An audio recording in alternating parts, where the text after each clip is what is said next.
राज्यपाल जी अभिभाषण करने के लिए आए थे। राज्यपाल या राष्ट्रपति देश का संवैधानिक प्रमुख होता है। राज्यपाल प्रदेश का संवैधानिक प्रमुख है। अगर अपने संवैधानिक प्रमुखों का सम्मान चुना गया सदन नहीं करेगा, लोकतांत्रिक प्रणाली के सामने स्वयं एक गंभीर संकट खड़ा होगा। इसलिए संवैधानिक प्रतीकों, संवैधानिक प्रमुखों का सम्मान चुने गए जनप्रतिनिधियों का दायित्व होना चाहिए। और कहीं ना कहीं इस मामले में हम लोग चूक करते हैं। परिपाटी अच्छी होनी चाहिए, परिपाटी अच्छी जैसे इस विधान सभा ने पिछली चर्चाओं में 2019 में 2020 में हम लोग उस प्रकार की किसी चर्चा को आगे नहीं बढ़ा पाए वैश्विक महामारी कोरोना के कारण। लेकिन 2019 में इस मामले में काफी अच्छे काम हुए थे। जैसे सस्टेनेबल डेवलपमेंट गोल्स पर 36 घंटे की डिबेट, देश का पहला कोई लोकतांत्रिक मंच था और खासतौर पर उत्तर प्रदेश विधानमंडल में इस पे चर्चा की और माननीय सदस्यों ने इसमें भागीदार बन करके इस सभी गरीबी उन्मूलन के लिए, शिक्षा के लिए, बेहतर स्वास्थ्य के लिए, यानी आप देखेंगे जो चर्चा इस विधानमंडल में हो रही थी कोविड के दौरान, उस चर्चा ने हमें एक बल दिया उस क्षेत्र में कार्य करने के लिए। या फिर अन्य मुद्दों पर भी यहां पर संविधान दिवस के अवसर पर भी 26 नवंबर 2019 को इस सदन ने बैठ करके एक चर्चा की थी। हम फंडामेंटल राइट की बात तो करते हैं, लेकिन हमारी संवैधानिक कर्तव्य क्या हैं, इस पे भी क्या सदन चर्चा करेगा। और पहली बार किसी सदन में अपने संवैधानिक कर्तव्यों पर भी चर्चा हुई थी और वो उत्तर प्रदेश विधानसभा है। उत्तर प्रदेश विधानसभा में माननीय सदस्यों ने, सभी पक्षों के माननीय सदस्यों ने अपनी बातों को भी रखा था और साथ साथ अपने उन दायित्वों का बोध भी करते हुए समाज के सामने एक बहुत पॉजिटिव संदेश भी दिया था। अनुसूचित जाति जनजाति से संबंधित बिल पर भी एक स्पेशल सेशन बैठा था और तब भी सदन में चर्चा हुई थी। हमने टालने की रणनीति नहीं अपनाई। एक चर्चा जिसके लिए विधायिका का मंच बना हुआ है, उसका बेहतर उपयोग। और राज्यपाल भी जब आती हैं तो श्री राज्यपाल का सम्मान करना सत्ता पक्ष विपक्ष इस सबका सामूहिक दायित्व है। राज्यपाल पार्टी का नहीं, प्रदेश का है। और प्रदेश के संवैधानिक प्रमुख के प्रति सम्मान का भाव होना, उसी प्रकार से जैसे संवैधानिक प्रतीकों के प्रति हम लोग सम्मान का भाव व्यक्त करते हैं, विधायिका के मंच पर राष्ट्रपति जी के लिए, राज्यपाल जी के लिए, न्यायपालिका के प्रति कोई भी विपरीत और प्रतिकूल टिप्पणी नहीं हो सकती है, नहीं करनी चाहिए। परिपाटी तो ये है। लेकिन उस सब के बावजूद भी जिस प्रकार का आचरण देखने को मिल रहा, वास्तव में वह पीड़ादायक है, चिंताजनक है। और मैं किसी व्यक्ति के लिए नहीं बोल रहा हूं, लेकिन मुझे महोदय इस बात पर अवश्य चिंता होती है कभी कभी कि वास्तव में मैं बार बार इस बात को कहता हूं कि हमें अपने सदन को इस बारे में तैयार करना होगा। क्यों जनता के मन में एक जनप्रतिनिधि की छवि, इतनी सेवा करता है, दिन रात कार्य करता है, हर एक के सुख दुख में सहभागी बनता है, लेकिन उस सब के बावजूद जो विश्वास का प्रतीक उसे बनना चाहिए नहीं बन पाता है। कारण क्या है? क्योंकि हम लोग ही एक दूसरे को छोटा दिखाने के लिए, एक दूसरे को भ्रष्ट और बेईमान बनाने के लिए हर प्रकार की रणनीति अपनाते हैं और उस प्रकार के वक्तव्यों को देते हैं। और उसका परिणाम है कि जहां कहीं भी कोई जनप्रतिनिधि जाता है, मुझे याद है आज से लगभग 18 साल पहले की घटना है। उस समय प्रधानमंत्री श्री अटल बिहारी वाजपेयी जी थे। एक बैठक हम लोगों की चल रही थी। उस समय एक माननीय सांसद आए दौड़े दौड़े और उन्होंने एक बात का जिक्र किया। उन्होंने कहा साहब हम लोगों को लेट हो गया, ट्रेन में हम लोग चल रहे थे, तब तक एक सज्जन आए और उन्होंने कहा साहब मैं फलानी पार्टी का नेता हूं। कहा नेता शब्द सुनते ही पब्लिक उस पर टूट पड़ी, पब्लिक उसको मारने लग गई, बड़ा विवाद हुआ है, किसी प्रकार से बचा करके हम लोग लेकर के आए हैं। ये स्थिति क्यों पैदा हो रही है, ये क्षरण क्यों हुआ, कोई बात तो होगी। और महोदय मैं उस आचरण के लिए कृपया कोई इसको व्यक्तिगत रूप से नहीं लेंगे, लेकिन मुझे अज्ञेय की कुछ पंक्तियां याद आई हैं। आप साहित्यकार हैं, साहित्यिक विधा में पारंगत हैं, और इसलिए अध्यक्ष जी मुझे वे पंक्तियां जब अज्ञेय की याद आई, अज्ञेय एक यथार्थवादी चिंतक थे, उन्होंने बहुत अच्छी बात कही। उन्होंने कहा कि सर्प तुम कभी नगर नहीं गए, नहीं सीखा वहां बसना, फिर कहां से तूने विष पाया और कहां से सीखा डसना।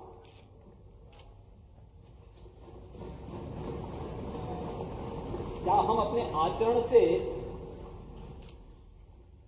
इन संवैधानिक व्यवस्थाओं को क्षति नहीं पहुंचा रहे हैं?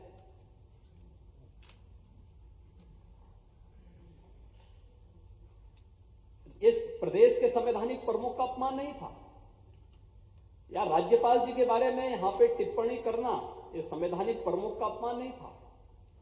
ये वास्तव में हम विधायिका को अब एक अविश्वसनीयता के दायरे में खड़ा कर रहे हैं। पब्लिक हमें संदेह की नजरों से इसलिए देखती है क्योंकि हम में से हर व्यक्ति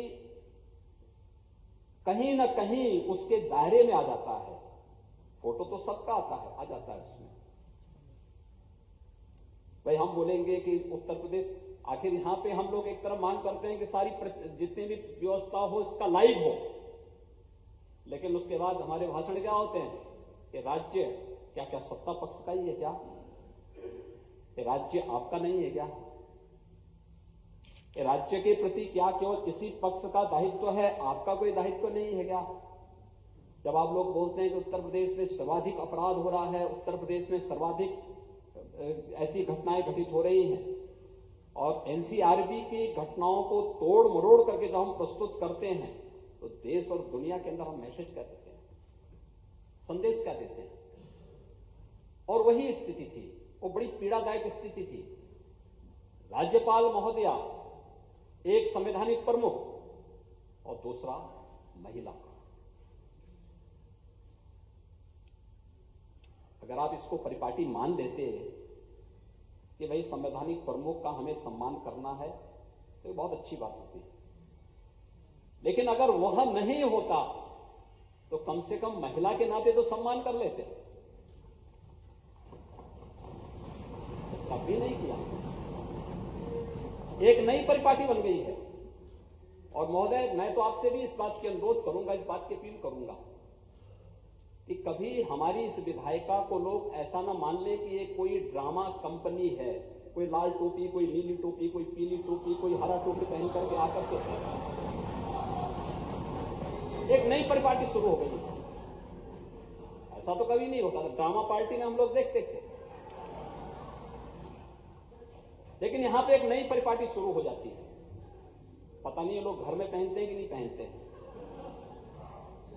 एक बार एक घटना हुई, और मैं सही बता रहा हूं नेता प्रतिपक्ष जी, मैं आपको बता रहा हूं, आप भी सुनते होंगे। मैं एक कार्यक्रम में गया था। आप जानते हो कि मैं फील्ड में कहीं जाता हूं तो कुछ चीजें कार्यक्रम का हिस्सा होती हैं। जैसे बेसिक शिक्षा परिषद के स्कूल तो नहीं खुले, तो मैं अक्सर जाता हूं तो बेसिक शिक्षा परिषद के स्कूल में जाऊं, क्योंकि बेसिक शिक्षा परिषद के स्कूल में गरीब का बच्चा, किसान का बच्चा, मजदूर का बच्चा, अंतिम पायदान पर बैठे हुए व्यक्ति का बच्चा पढ़ता है। और इसीलिए हम लोगों ने ऑपरेशन कायाकल्प के अंतर्गत लगभग 93,000 से अधिक विद्यालयों को ऑपरेशन कायाकल्प की उसकी आमूल प्रवर्तन बुनियादी सुविधाओं का मेरा अकेले योगदान नहीं, इस पूरे सदन के हर सदस्य का उसमें योगदान है। हर प्रशासनिक और शिक्षा विभाग के अधिकारियों का उसमें योगदान है। कुछ लोगों ने विद्यालय अडॉप्ट किए, कुछ लोगों ने अन्य तरीके से वहां पर उसमें योगदान किया और उसके बाद ये सब परिवर्तन हुआ, बच्चों की संख्या बढ़ी। मैं जाता हूं, अक्सर जाता हूं, उसी में आंगनबाड़ी में भी जाते हैं, उसी में कुछ लोग अन्नप्राशन का भी कार्यक्रम रख लेते हैं। तो मैं एक कार्यक्रम में गया था, तो अन्नप्राशन के लिए छोटा सा 6 महीने का बच्चा था, उसको अन्नप्राशन के लिए मैंने उठाया। तब तक जिस महिला का वो बच्चा था उसके साथ एक लगभग 2.5-3 साल का एक बच्चा और था। अच्छा, मैं इधर उसको अन्नप्राशन करा रहा था, तब तक वहां पे एक पार्टी के कुछ लोग विरोध करने के लिए आ गए। उन्होंने टोपी पहनी हुई थी। वो बच्चा 2.5 साल का बच्चा क्या कहता है, मम्मी मम्मी देखो वो गुंडा गुंडा।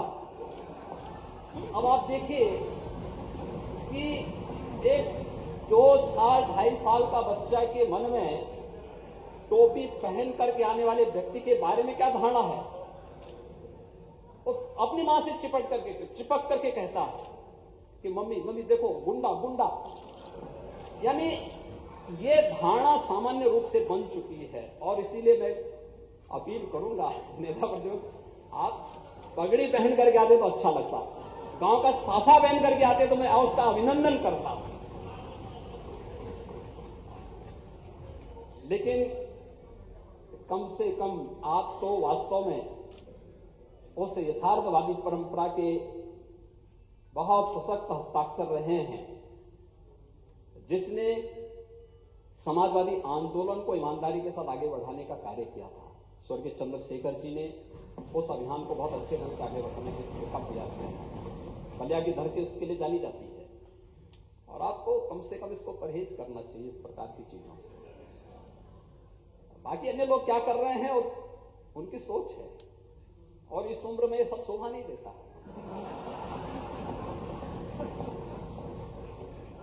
लेकिन अध्यक्ष जी, यहां पर हम लोगों ने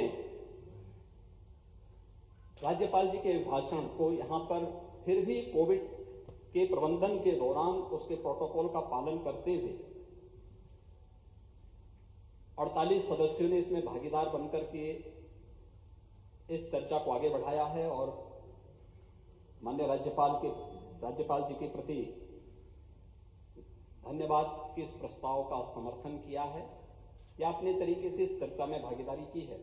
मैं इसके लिए सभी माननीय सदस्यों को हृदय से धन्यवाद देता हूं और सबका आभार भी व्यक्त करता हूं।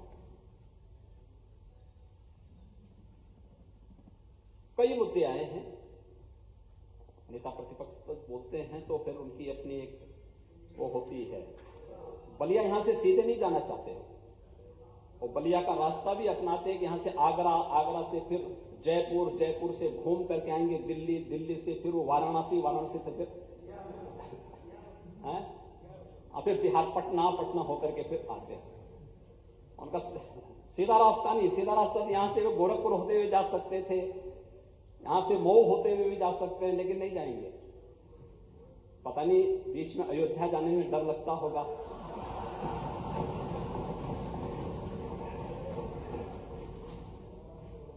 लेकिन सीधे नहीं जाते, तो स्वाभाविक रूप से जब सीधे चलेंगे नहीं तो सीधे बोलने में भी थोड़ा संकोच करते हैं। और उस प्रकार की चीजें मैं देख करके बहुत चीजों को मैं कल यहां पे जब नेता प्रतिपक्ष बोल रहे थे, बहुत सारी चीजें उन्होंने सही बोली। जैसे अस्वस्थ हुए, भाई हमारा दायित्व तो बनता था, भाई एक तो बुजुर्ग हैं, दूसरा नेता प्रतिपक्ष हैं, वो हमारी विरासत का पार्ट है, तो इसलिए उनको हमें सम्मान देना था। तो हम लोगों को चिंता हुई, मैंने स्वयं भी फोन किया था, मैंने खन्ना जी से भी कहा, खन्ना जी ने कहा कि नहीं मैंने बातचीत कर ली है। मैंने कहा भी देखो हालचाल लेते रहिए, और जो भी माननीय सदस्य या कोई भी व्यक्ति बीमार होता है, बीमारी है, कोई जबरदस्ती बीमारी को पकड़ के लेके आया नहीं, लेकिन हम हालचाल जरूर लेते रहें, पूछें, कहीं कोई ऐसी बात न होने पाए। क्योंकि बहुत बार होता है कि वीवीआईपी होना भी अपने आप में एक हो जाता है, लोग ट्रीटमेंट करने में संकोच करते हैं, डरते हैं। तो हमने कहा बराबर एक संवाद होना चाहिए, एक तय करो कि भाई क्या उन्होंने उसके लिए ट्रीटमेंट का भी प्रोटोकॉल अपनाया है, सब चीजों को देख करके। और उन्होंने इस चीज को यहाँ पे व्यक्त भी किया कि हाँ उनका उपचार हुआ, उसके बाद, क्योंकि हमारे लिए चिंता का विषय था, सामान्यतः कोविड का पेशेंट 12 दिन 14 दिन के अंदर वापस आ जा रहा था, और उनको उम्र के नाते 42 दिन लगे। और इसीलिए जब बोलते हैं तो मैंने उनसे पहले दिन ही कहा था दलीय नेताओं की बैठक में, मैंने कहा अगर आप कम बोलेंगे तो अच्छा रहेगा, लेकिन वो उसको गलत अर्थों में न ले लें, लेकिन मैंने फिर भी उनके ऊपर सौंपा था कि नहीं, जो आपकी मर्जी, जिस तरीके से आप करना चाहेंगे, क्योंकि हम बोलते हैं तो उससे ऊर्जा तो निकलती ही है, व्यक्ति की ऊर्जा एग्जॉस्ट होती है। और फिर नेता प्रतिपक्ष जब बोलते हैं तो अपने बलियाटिक भाषा में जब बोलते हैं तो अपनी एक निराली भाषा होती है, तो वह एक अजीब सा होता, लेकिन जो तथ्य उन्होंने रखे हैं महोदय, उसी पर हम लोग आने का प्रयास करेंगे। और खासतौर पर कोरोना के बारे में इस सदन का हर माननीय सदस्य इसके बारे में चिंतित रहा है, कोविड प्रबंधन में सहभागी रहा है, प्रत्यक्ष और प्रत्यक्ष रूप से उसने इसमें सहयोग किया। मैं सबसे पहले इस पूरे सदन का इस बात के लिए आभार व्यक्त करूंगा कि जब हमारे पास पैसे की कमी पड़ी तो हर एक सदस्य ने स्वेच्छा से सहभागी बनकर के उसमें योगदान दिया, अपने पास से, अपनी निधि से। और जब सरकार ने कहा कि हर एक माननीय सदस्य अपने वेतन से भी कटौती करेगा, मंत्रीगण अपने वेतन से कटौती करेंगे और अपनी निधि से भी कटौती करेंगे या निधि को सरेंडर करेंगे, किसी ने विरोध नहीं किया, किसी ने नहीं किया। सब ने कहा कि प्रदेश को बचाना पहली प्राथमिकता होनी चाहिए। ये भाव है हमारा, हम अपने लिए नहीं जिएंगे, इस प्रदेश की 24 करोड़ जनता को बचाने के लिए हमें कार्य करना है। और कोविड प्रबंधन का कार्य वहां से प्रारंभ हुआ हमारा। आपने देखा होगा किसी चीज की कमी नहीं होने दी, किसी चीज की। आप देखेंगे पहला जब पेशेंट आया था उत्तर प्रदेश में मार्च प्रथम सप्ताह में, आगरा और गौतम बुद्ध नगर में, टेस्टिंग की क्षमता हमारे पास उस समय केवल 0 थी। हमने 70 जन दिल्ली मरीज को भेजा था। हमने फिर यहां पे टेस्टिंग की क्षमता बढ़ानी प्रारंभ की। पहली लैब हमारी केजीएमयू में प्रारंभ की 60 टेस्ट से, और 60 से हम बढ़ा करके उसको कहां तक लेके गए, 2 लाख प्रतिदिन करके लेके गए। 3 करोड़ से ज्यादा टेस्ट अब तक हम लोग कर चुके हैं। कोविड-19 के 3 करोड़ से अधिक टेस्ट अब तक संपन्न हो चुके हैं, और ये देश के अंदर सर्वाधिक है, सबसे ज्यादा है। आज भी सबसे अधिक टेस्ट हम कर रहे हैं, 1.25 लाख से 1.5 लाख टेस्ट आज भी हमारी निरंतर चल रहा है। फोकस टेस्टिंग लगातार चल रहा है। एक प्रक्रिया कैसे कार्य होना है, अगर हमारे पास पैसा नहीं होता। मुझे याद है जब कोविड प्रारंभ हुआ था तो सबसे पहले जनता कर्फ्यू के दिन मेरे पास आदरणीय राष्ट्रपति जी का भी, उपराष्ट्रपति जी का भी फोन आया, कहा योगी जी कोविड आ चुका है तो बहुत कठिन हो गया है, हम चिंतित हैं यूपी से, यूपी कैसे बचेगा, इतनी घनी आबादी का प्रदेश। मैंने कहा नहीं आप चिंता मत करिए, हम लोग मिलकर के यहां पे अच्छा कार्य करेंगे। हम लोगों ने उस दौरान ही पहले ही अपनी मंत्री परिषद की एक कमेटी बना दी, मंत्रियों का एक समूह बना दिया, अलग अलग समूह को अलग अलग काम सौंपे गए, वे वहां से अपने सुझाव देते थे। फिर टीम 11 का गठन हम लोगों ने किया, वरिष्ठ प्रशासनिक अधिकारियों की और पुलिस अधिकारियों की एक टीम। प्रतिदिन नियमित रूप से हम इसकी बैठक करते थे, और नियमित रूप से बैठक करते हुए ये बैठक का सिलसिला आज भी हमारा निरंतर चल रहा है। आप देख रहे होंगे उत्तर प्रदेश में अब हम लोग इस समय केवल एक्टिव केस केवल 2000 तक बचे हैं। हॉस्पिटल में संख्या ये 500 से भी कम है, मेडिकल कॉलेजेस में उससे भी कम संख्या है। रिकवरी रेट देश के अंदर सबसे अच्छी है। मौत के आंकड़े, मौत एक भी बुरी होती है, लेकिन अगर मौत के आंकड़े आप देखेंगे तो मैंने पिछली बार दिल्ली का उदाहरण आपके सामने दिया था। अमेरिका हेल्थ इंफ्रास्ट्रक्चर में दुनिया के अंदर सबसे अच्छा हेल्थ इंफ्रास्ट्रक्चर अमेरिका के पास है, यूरोप के पास है। अगर आप इसकी तुलना करेंगे तो उसकी तुलना में उत्तर प्रदेश का हेल्थ इंफ्रास्ट्रक्चर कहीं नहीं कहता। लेकिन उस सबके बावजूद हम आभारी हैं प्रधानमंत्री मोदी जी के, जिनके मार्गदर्शन में कोविड-19 की इस लड़ाई को हम लोगों ने आगे बढ़ाया। हमने भारत सरकार से जो मांग की, भारत सरकार हमें देती रही, एक एक उसमें सहयोग करती रही और अलग अलग विभाग, अलग अलग मंत्रालय, अलग अलग मंत्री अपने स्तर पर उस कार्यक्रम को आगे बढ़ाते थे। प्रशासनिक अधिकारी अपने तरीके से कार्य करते थे। सबकी समीक्षा ये सच था कि मैं स्वयं करता था, लेकिन हर एक पूरी जवाबदेही के साथ काम करता था। कोविड-19 के दौरान भी हमारी बैठकों का सिलसिला नहीं समाप्त हुआ, विजिट का वो सिलसिला समाप्त नहीं हुआ, निरंतर कार्य करते रहे, निरंतर चलते रहे। और उसका परिणाम था कि WHO, दुनिया की सबसे बड़ी स्वास्थ्य संस्था, विश्व स्वास्थ्य संगठन को भी उत्तर प्रदेश के कोरोना प्रबंधन की सराहना करनी पड़ी।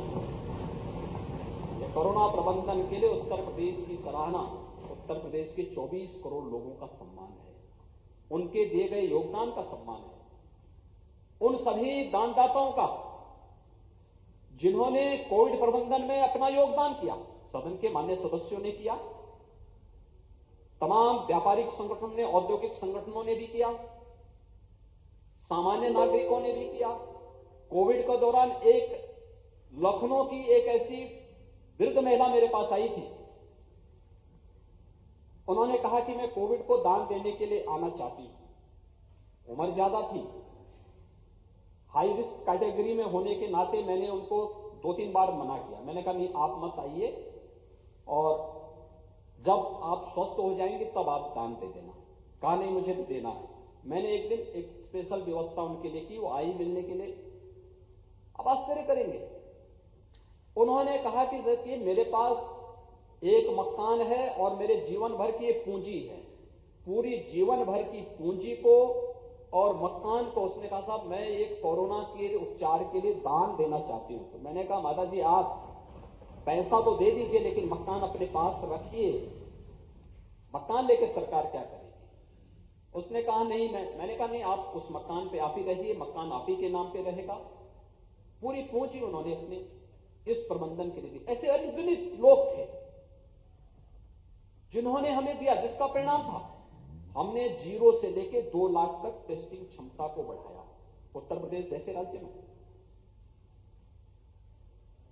हमारे पास आईसीयू बेड नहीं थे, वेंटिलेटर्स नहीं थे, एम्बुलेंसेस नहीं थी, पर्याप्त मात्रा में नहीं थी। 36 जिले ऐसे थे जहां पे कोई वेंटिलेटर नहीं था।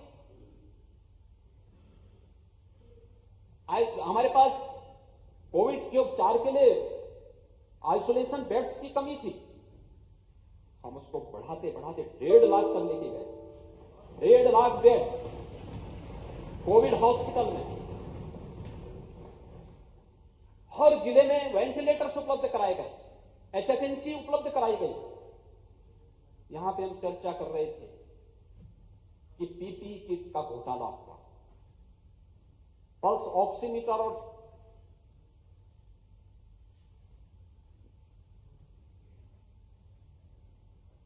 यानी उसको लेकर के भी उंगली उठाने का प्रयास हुआ।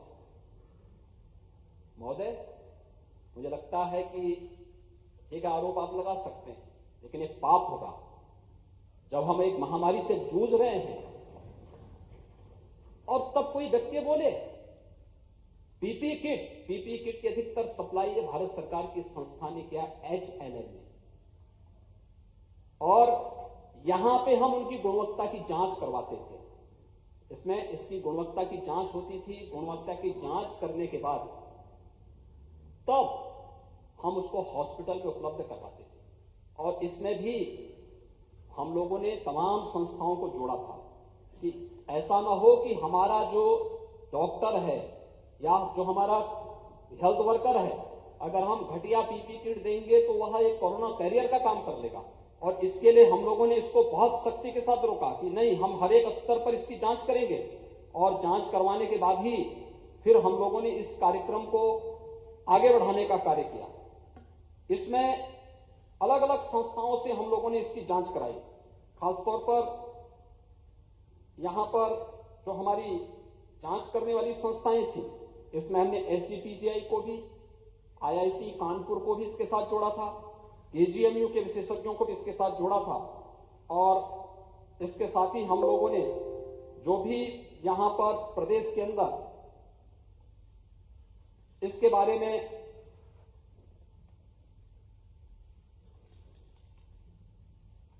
अन्य जो कार्य होने थे, उन सभी कार्यक्रमों को भी आगे बढ़ाने के लिए हम लोगों ने प्रदेश के अंदर एक एक पीपी किट की जांच, पल्स ऑक्सीमीटर या फिर अन्य जिस भी प्रकार के थर्मामीटर का उपयोग होना था, इन सभी चीजों की हर एक स्तर पर जांच होती थी। लेकिन हमें एक चीज और देखना पड़ेगा, यहां पे दिल्ली में शासन करने वाले राजनीतिक दल के भी एक व्यक्ति ने आकर के यहां पर आरोप लगाया था कि पल्स ऑक्सीमीटर में किसी एक जनपद में घोटाला हुआ है। हम लोगों ने जांच कराई। महोदय, पल्स ऑक्सीमीटर या फिर इससे संबंधित जो थर्मामीटर थे या पीपी किट थी, पीपी किट की पहले जब कोरोना आया था उस समय कीमत क्या थी? 5,000 से लेकर 15,000 तक।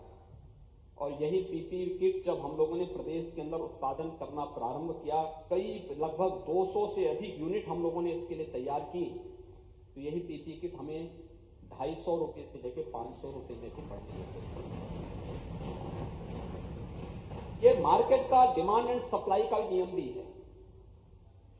अगर डिमांड ज्यादा है और सप्लाई कम है तो दाम ज्यादा होगा, लेकिन जब सप्लाई ज्यादा हो जाए, डिमांड कम होगा तो दाम अपने आप कम होगा। और यही चीज इन सभी चीजों के साथ भी जुड़ी रही। हम लोगों ने दिल्ली के रेट मंगाए, उन्होंने यहां के रेट को कोड किया था कि 1800 से लेकर के 4900 रुपये में, यानी 4900 में पल्स ऑक्सीमीटर थर्मामीटर खरीदे गए। हम लोगों ने दिल्ली के रेट मंगाए थे। दिल्ली के रेट क्या थे? 10,000 से लेकर के 50,000। ये दिल्ली सरकार ने खरीदे हैं। और उनको जब बताया गया कि एक मीडिया के एक जो है प्रतिनिधि ने उनको पूछा कि भाई आप तो यूपी के बारे में कहते घोटाला, लेकिन ये दिल्ली में क्या हुआ है, दिल्ली में क्या कर रहे हो तुम? आपने देखा होगा उसके बाद से कभी उनकी जुबान दूसरी बार खुली नहीं है, क्योंकि जैसी दृष्टि वैसी सृष्टि। जैसे जीवन भर किया है तो वैसे तो व्यक्ति बोलेगा, और वही उनके द्वारा यहां पर व्यक्त किया गया। पूरी ईमानदारी, पूरी प्रतिबद्धता के साथ पूरी टीम ने काम किया है, एक टीम वर्क हुआ है, और कोरोना प्रबंधन के अंदर वह सभी कार्य हर एक स्तर पर देखने को मिला है। ये जितना कार्य कर पाए, केवल सरकारी पैसा इसमें नहीं लगा। हमारी लैब्स वगैरह बनाने में सरकार के पास से पैसा बहुत कम लगा। ये पैसा हमें सीएसआर से जो पैसा मिला, जनप्रतिनिधियों ने जो पैसा दिया, विभिन्न संगठनों और संस्थाओं ने जो पैसा दिया, उससे मिले हुए पैसे से हमने लैब्स बनाई, हेल्थ इंफ्रास्ट्रक्चर डेवलप किया, भारत सरकार ने हमें सहयोग किया। उसका परिणाम था कोरोना प्रबंधन को। और उस दौरान जो चीजें आई, मंत्री परिषद की कमेटी, वित्त मंत्री की अध्यक्षता में जो कमेटी बनी थी, उस कमेटी ने जो रिकमेंड किए थे श्रमिकों के लिए, पहले अनुमान नहीं था लॉकडाउन कितने दिन चलेगा। हम मानते थे 2 दिन, 4 दिन, 1 सप्ताह। पलायन होगी इतनी बड़ी संख्या में, इसके लिए कोई तैयार नहीं था। प्रदेश के हमारे बच्चे अन्य जगहों पर हैं, उनके सामने संकट आएगा, ये कोई भय नहीं था। लेकिन उत्तर प्रदेश पहला राज्य है जिस राज्य ने श्रमिकों के लिए, स्ट्रीट वेंडर के लिए, कुली पल्लेदार के लिए, रिक्शा चालक के लिए, रिक्शा चलाने वाले जितने भी रिक्शा चालक हैं, इन लोगों के लिए भरण पोषण की भत्ता की घोषणा ही नहीं की, बल्कि उनको ऑनलाइन देना भी प्रारंभ किया। देखिए नेता प्रतिपक्ष जी, महत्वपूर्ण ये नहीं होता है कि आप कितना उसको भरण पोषण भत्ता दे रहे हैं, महत्वपूर्ण राशि की नहीं होती है। टोकते को तिनका का सहारा है। आप बेसिक शिक्षा के मंत्री रहे हैं और आपने कहावत सुनी होगी, उसके लिए राशि नया जीवन देने वाली राशि थी। और ये पैसा उत्तर प्रदेश सरकार ने देना प्रारंभ किया। उत्तर प्रदेश ने पहला राहत पैकेज घोषित किया। संगठित क्षेत्र के मजदूर थे जो रजिस्टर्ड श्रमिक थे, उन्हें 2-2 बार ये पैसा दिया गया। और असंगठित क्षेत्र के जो लेबर थे जो उत्तर प्रदेश में आए थे, उन्हें एक बार दिया गया। लेकिन साथ साथ राशन किट भी उपलब्ध कराया गया। राशन कार्ड की बाध्यता समाप्त कर दी गई कि राशन कार्ड आज बनेगा तो 2 महीने तक इसको पहले जांच होगी कि 2 महीने तक वो व्यक्ति वहां रह रहा है कि नहीं रह रहा, और जब रहेगा तब उसके बाद राशन मिलेगा। नहीं, आज आया है, अगर आज उसको राशन किट मिल गया है तो राशन किट के साथ ही उसे राशन कार्ड भी मिलेगा, राशन कार्ड के साथ ही उसे राशन मिलना भी प्रारंभ हो जाएगा। महीने में 2-2 बार राशन प्रधानमंत्री गरीब कल्याण पैकेज के अंतर्गत भी और Uttar Pradesh public distribution system के माध्यम से भी मुफ्त में राशन देने की व्यवस्था प्रदेश ने की, और एक स्तर पर की। मेरे पास पूरे डाटा है, एक एक को बताऊंगा कितने लोगों को कहां पर क्या दिया गया। ये कोई हम लोगों ने अपने पास से नहीं दिया, जनता का पैसा है, जनता के हित के लिए, उनके कल्याण के लिए, उनके संकट के समय में उन्हें उपलब्ध कराने के लिए इस राशि का उपयोग किया गया। हर एक स्तर पर कोटा में फंसे हुए छात्र प्रदेश के ही थे, 12,000 छात्र थे। बहुत सारी जगह विरोध हो रहा था, नहीं लाना है, नहीं लाना है। हमने राजस्थान सरकार से भी अनुरोध किया था कि हमें अपना वाहन उपलब्ध करवा दीजिए। उत्तर प्रदेश का आप लोग उन बच्चों को आगरा तक और झांसी तक पहुंचवा दीजिए, वहां से हम अपने वाहन से ले लेंगे। उन्होंने कहा हमारे पास साधन नहीं है, हम नहीं दे पाएंगे। हमने कहा फिर हमें परमिशन दे दीजिए। और उत्तर प्रदेश सड़क परिवहन निगम के बसेस से मैं अभिनंदन करूंगा उन चालकों, परिचालकों, होमगार्ड के जवानों का। जब हर व्यक्ति कोरोना से डर रहा था, भाग रहा था, उन स्थितियों में वे साहस के साथ उन लोगों को लेकर के आने के लिए कोटा जाती है उत्तर प्रदेश परिवहन निगम की बसें। कोटा से उन्हें सुरक्षित लेकर के उनके घरों तक पहुंचाती है। और केवल उत्तर प्रदेश ही नहीं, उत्तराखंड के बच्चों को, मध्य प्रदेश के बच्चों को और उत्तर प्रदेश में रह रहे हरियाणा के बच्चों को भी हम लोगों ने उनके माध्यम से पहुंचाने का कार्य था, उत्तर प्रदेश परिवहन निगम की बसेस से पहुंचाने का काम किया था। प्रयागराज में 14,000 बच्चे थे,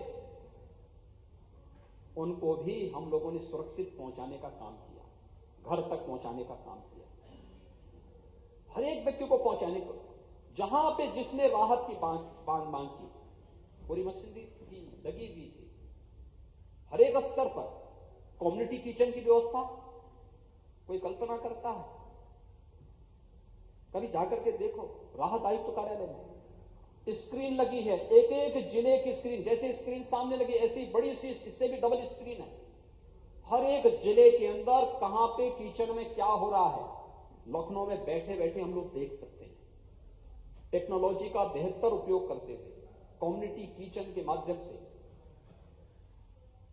करोड़ों फूड पैकेट पूरे कोरोना कालखंड के अंदर वितरित करने का कार्य किया गया। वितरण निरंतर होता रहा, डोर स्टेप डिलीवरी लॉकडाउन के दौरान ये करवाने का कार्य हुआ। यानी हर एक स्तर पर इस अभियान को आगे बढ़ाने का कार्य हुआ। हर एक स्तर पर स्वच्छता कर्मी अपना काम करते थे, सफाई कर्मी अपना काम करते थे, स्वास्थ्य कर्मी अपना कार्य करते थे। परिवहन निगम की बसेस के माध्यम से सुरक्षित उन्हें पहुंचाने का काम होता था। पुलिस कर्मी अपना काम करते थे।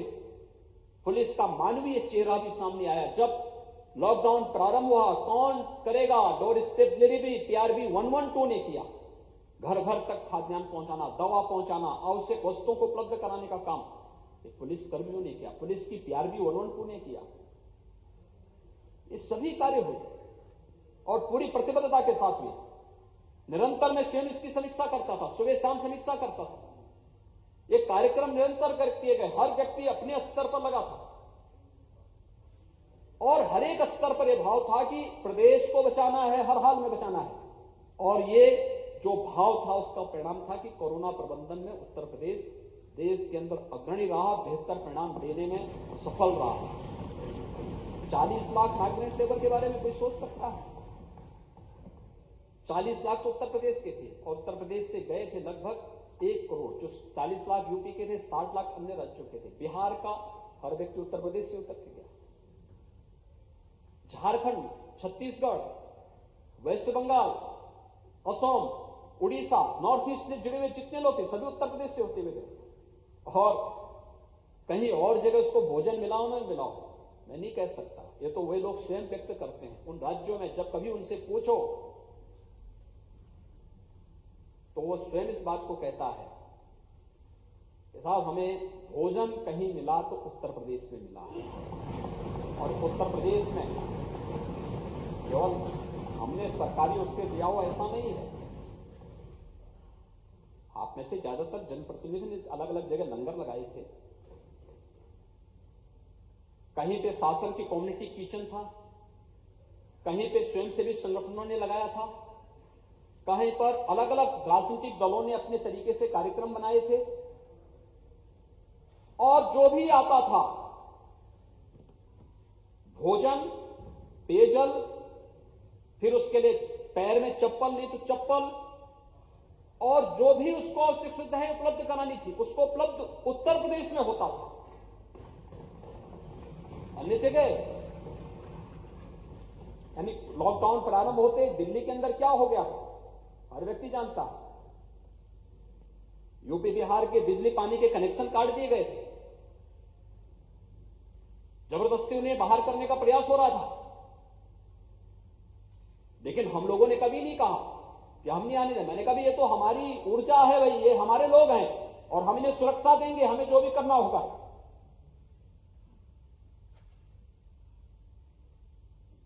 और महोदय ये 40 लाख माइग्रेंट लेबर, और मुझे प्रसन्नता है इस बार बजट में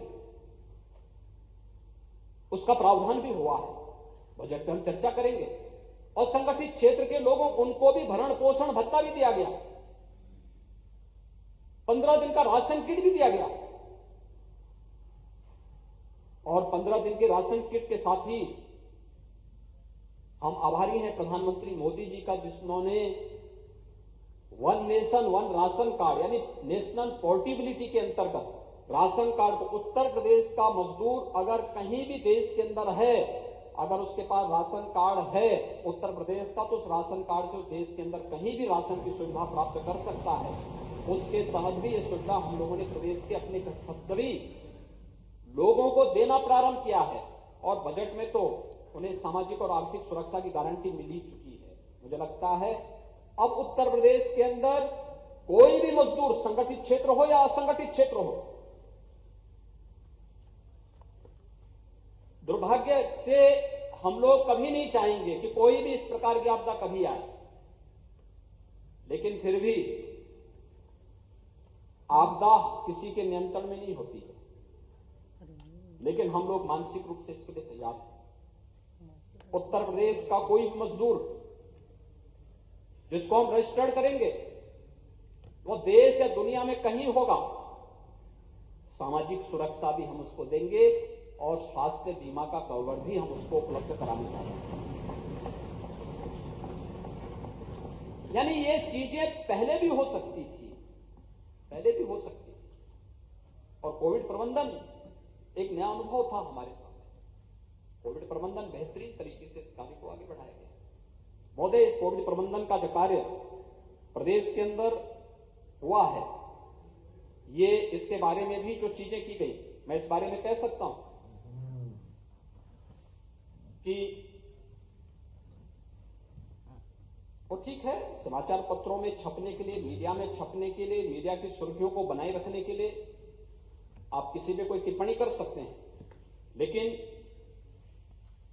मुझे लगता है कि ये अन्याय होगा और अनर्थ होगा अगर हम लोग इस मामले में कोई गलत टिप्पणी करके इस बारे में चर्चा करें कि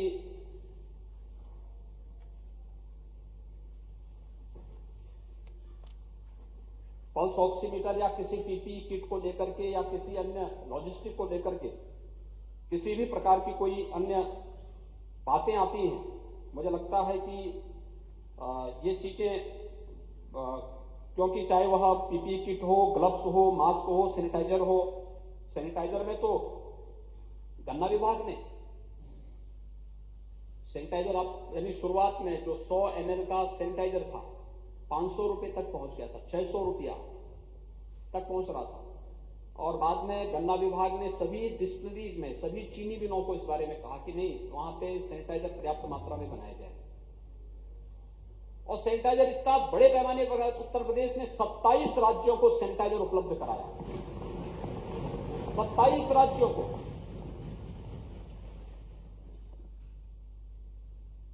पीपीई किट की जो बात, जहां तक बात है महोदय, इसमें हम लोगों ने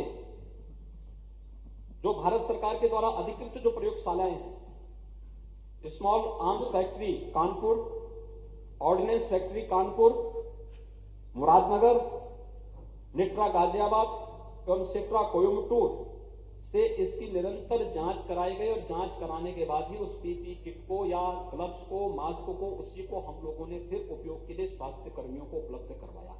और इसमें ज्यादातर जो पीपीई किट थी, ये पहले चरण में तो ये HLL के द्वारा ही उपलब्ध करवाई गई, भारत सरकार के द्वारा ही मुफ्त कराई जाती रही। बाद में मेडिकल कॉर्पोरेशन के द्वारा भी ये टेंडरिंग के माध्यम से ये सारी चीजें खरीदी गई।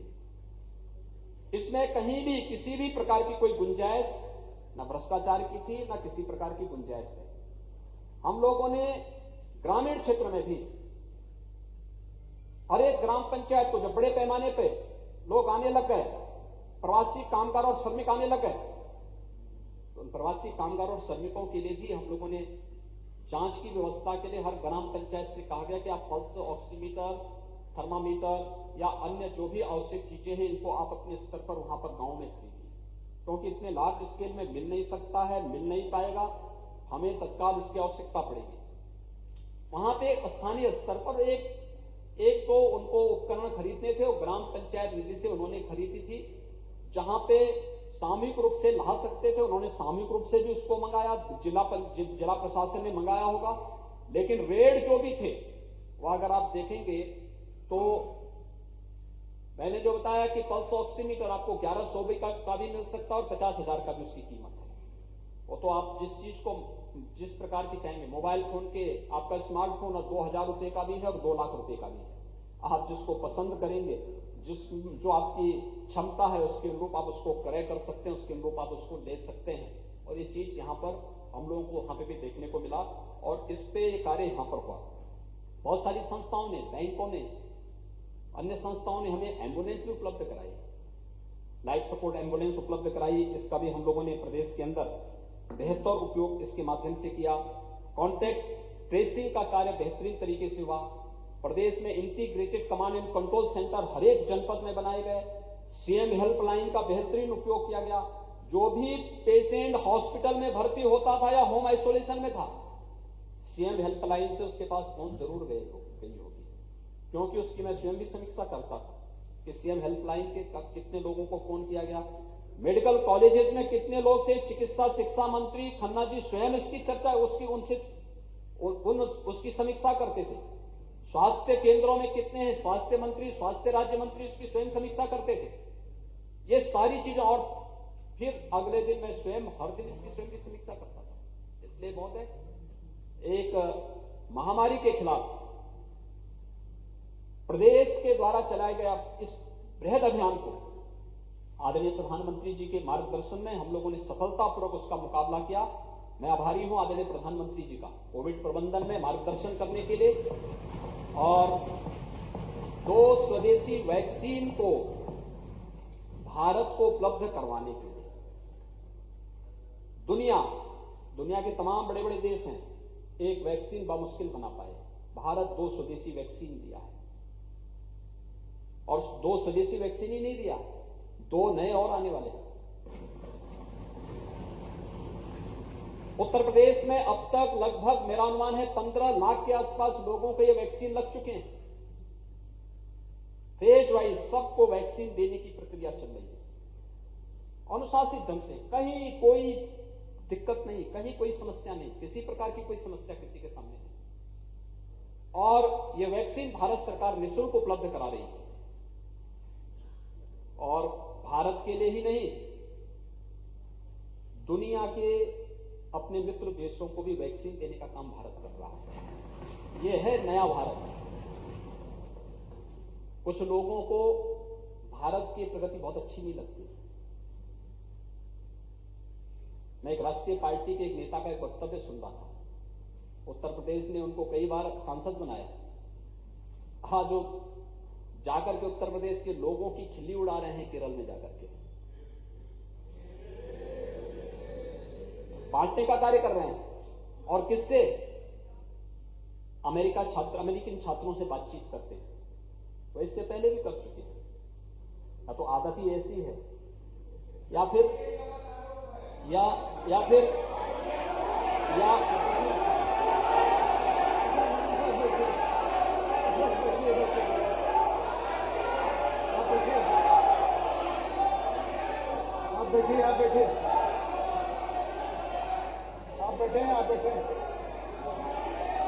आप बैठे, ये डिस्टर्बेंस ठीक नहीं है।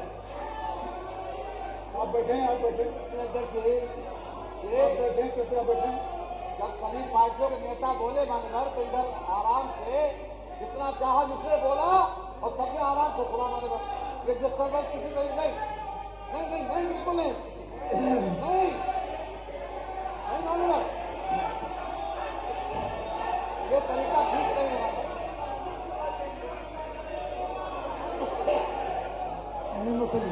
अध्यक्ष जी, आप बैठे, मैंने किसी का नाम तो नहीं लिया, मैंने नाम तो नहीं लिया किसी का, लेकिन फिर ये कहावत चरितार्थ हो गई कि चोर की दाढ़ी में तिनका। साबित हो गया ना। उत्तर प्रदेश के लोगों को और अमेठी के लोगों को कौन लोग अपमानित कर रहे हैं, कैसी तस्वीर प्रस्तुत की जा रही है, क्या कहा जाता है। यानी आप आश्चर्य करेंगे कि उत्तर प्रदेश के बारे में हमने तो कभी नहीं कहा किसी के बारे में। हम तो केरल को सनातन आस्था की केंद्र भूमि मानते हैं।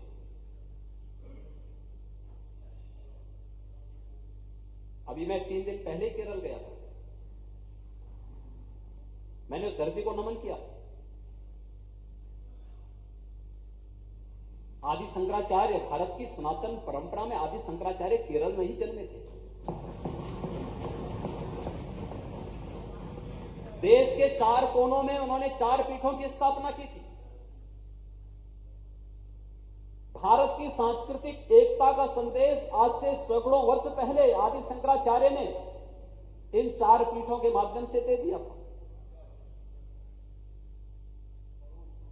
क्या करना चाहती है कांग्रेस पार्टी? ये विभाजनकारी राजनीति। आप कभी अमेरिकी राजदूत के सामने भारत की निंदा करते हैं, भारत के अंदर कहते हैं भारत के संगठनों से कि हमें लश्कर-ए-तोयबा और अन्य संगठनों से खतरा नहीं, हमें तो भारत के संगठनों से खतरा हो गया है, और आप जो है इस प्रकार की टिप्पणी कर रहे हैं। यानी हमें आश्चर्य होता है, क्या है, कैसी राजनीति है, कैसी विभाजनकारी राजनीति है। और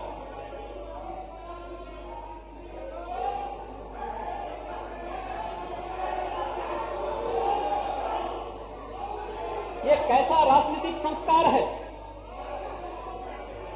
महोदय, ये कैसा राजनीतिक संस्कार है कि आप उत्तर प्रदेश में जब आएंगे तब मंदिर भी याद आने लगता है।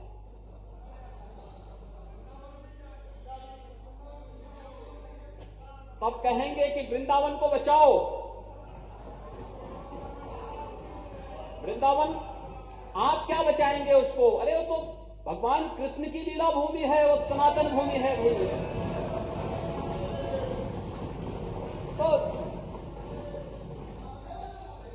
उसका कंस बाल बांका नहीं कर पाया है, आज क्या कोई कर पाएगा? लेकिन भारत की इस प्रकार की छवि को खराब तो मत करिए। ये देश हमारा है, लेकिन भारत की छवि को इस रूप में प्रस्तुत करना, विदेशी राजदूतों के सामने भारत के संगठनों को कटघरे में खड़ा करना, भारत को अपमानित करना, जब सेना सीमा पर लड़ रही हो और दुश्मन देशों को मुंहतोड़ जवाब दे रही हो, तब सेना के जवानों को हतोत्साहित करना, ये कौन सी मानसिकता है? ये कौन सी मानसिकता है? और यही तो हम इसी पे तो आपत्ति करना चाहते हैं। और महोदय, यही मैं कहना चाहता हूं, यही मानसिकता है जिस मानसिकता ने हमेशा राष्ट्रीय सुरक्षा के सामने गंभीर संकट खड़ा किया है। आखिर हम बोलना क्या चाहते हैं? और उत्तर प्रदेश ने तो, अमेठी की जनता ने तो आपको बहुत बार मौका दिया। आपके पास इटली जाने का समय है, लेकिन अमेठी आने का समय नहीं था। क्यों जनता चुनेगी आपको? हम किसी को बाध्य नहीं कर सकते आप किसको वोट दें। लोकतंत्र में हर व्यक्ति को, यही भारत के लोकतंत्र की ताकत है। एक गरीब झोपड़ी में रहने वाला इंसान भी देश के अंदर बड़े से बड़े व्यक्ति के, बड़ा सा बड़ा उद्योगपति क्यों ना हो, बड़ा सा बड़ा राजनेता क्यों ना हो, उसके समकक्ष ही वोट देने का अधिकार उसी भी है। और उसकी ताकत है, उसके बारे में आपके ये भाव, विभाजनकारी मानसिकता, आप कहां जाके इस बात को कह रहे हैं? ये जो मानसिकता है, ये मानसिकता महोदय हम सबको चिंता में डालती है। और ये मजाक कोविड के दौरान भी हुआ था उत्तर प्रदेश के लोगों के साथ। कोविड के दौरान हमसे कहा गया हम 1000 बसेस देंगे। मैं बहुत खुश हुआ। अरे कोई तो बोल रहा है, आखिर एक माताजी आई थी लखनऊ की, जहां तक मेरी जानकारी उत्तर प्रदेश पुलिस नहीं थी, वो रिटायर होकर के अकेले लखनऊ में रहती है। और उन्होंने अपनी पूरी जीवन भर की कमाई मुझे दान दिया कोविड-19 के लिए। मैं अभिनंदन करता हूं उनका, वंदन करता हूं उनका। ऐसे ऑफर मेरे पास पत्र आया कांग्रेस महासचिव का कि जो मजदूर आ रहे हैं, मजदूरों को लाने के लिए हम गाड़ी देना चाहते हैं। तो मैं खुश हुआ, मैंने कहा अच्छी बात है। लेकिन एक वाहन, मैंने तो इस बात के लिए जांच करने के लिए लगाया कि वाहन, अब कोई कहेगा कि आप राजस्थान से, जो दिल्ली से या राजस्थान से आप बस देंगे, तो मैंने कहा वहां नजदीक लगाएंगे, उनको मैं बिहार बॉर्डर पे लगा के क्या करूंगा? तो मैंने इसलिए जांच करवाने के लिए दिया। मैंने कहा ये देखो ये वाहन कहां के हैं, वहां नजदीक के सेंटर में उनकी जांच करा दी जाए, लगा दी जाए। जब जांच किया तो बस, जिसमें लिखा था बस, मैंने जांच कराया तो पता लगा वो स्कूटर है।